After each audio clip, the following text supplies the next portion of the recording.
We're here today at Innovate Australia's summit, and it's on hydrogen, specifically for heavy haulage. We're going to hear about different solutions and how this technology could be the technology of the future. I'm with Peter Kasprzak. He's one of the co-founders of Innovate Australia, and again, he's done an amazing job running this incredible summit today. Why hydrogen?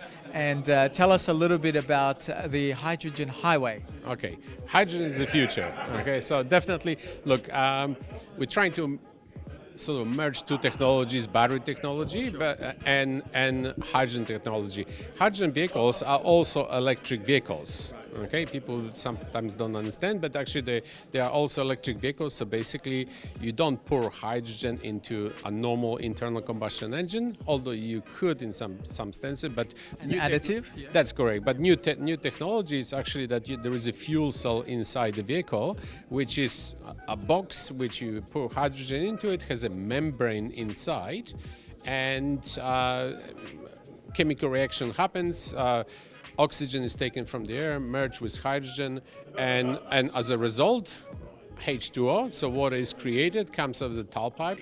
It's pure, you can drink it, and then electricity happens. So electrons are released, and they go to the battery, and then battery runs like a normal electric vehicle. Tell us, what are you presenting on today, specifically with the benefits of hydrogen?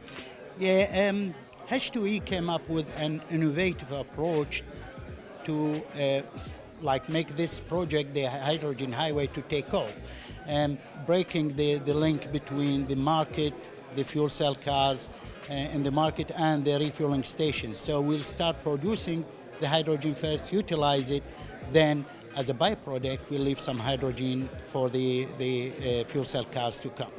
Dean, what are some of the initiatives around hydrogen that you guys have that you'll be talking about today? Well, it's the capable platform that we can install into an Ocker chassis to get the range on the vehicle so we can go just about anywhere. Unfortunately, with other such as pure electric, you don't quite get the range, so hydrogen is certainly one of the big pluses. So I'm going to be presenting a paper, or I'm doing a presentation on a paper I did as part of my MBA coursework at UWA, and basically it looked at what's happening in shipping, and so they're going to be reducing the sulfur content from bunker fuels.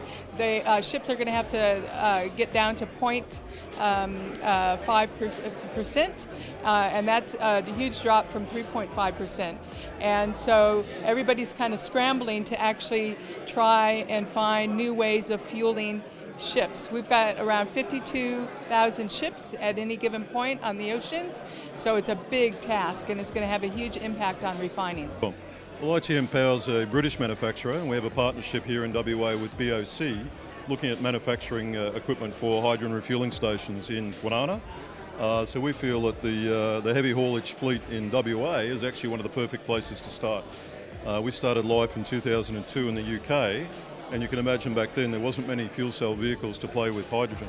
So we actually had to make our own car. We actually converted a Ford Focus from internal combustion to hydrogen. So you can imagine the fun we have with that. Yeah, wow. And I guess that's one of the points I'm making today. Without the partnerships with the manufacturers, we really shouldn't try to proceed too far on our own. So I guess part of our role here has been to bring international partnerships on the component supplies. So we ran a conference recently in Perth with Ballard fuel cell stacks from Canada, and Ballard's become the hydrogen power plant of choice in buses particularly. So we feel there's a great role here to sort of bring our partnership with Ballard and BOC into manufacturing in WA, and then basically look at how we can look at heavy haulage. So yeah, looking at trucks, but also looking in the mining industry, so heavy haul, trains, all of that we think is on the cards for WA. There's a couple of real key issues for us. Number one is fuel security. We obviously have a major problem with fuel security in the state and nationally, and we rely on fuel to obviously move stuff. The second one is that increasingly we need that social licence to operate. So if we're going to look for alternative fuels, looking for fuels which give a cleaner, greener image to the industry, which enables the community to support what we undertake, both in the metropolitan and the regional areas. So that's why we're here today. I'm Bas Tadros for Undercurrent.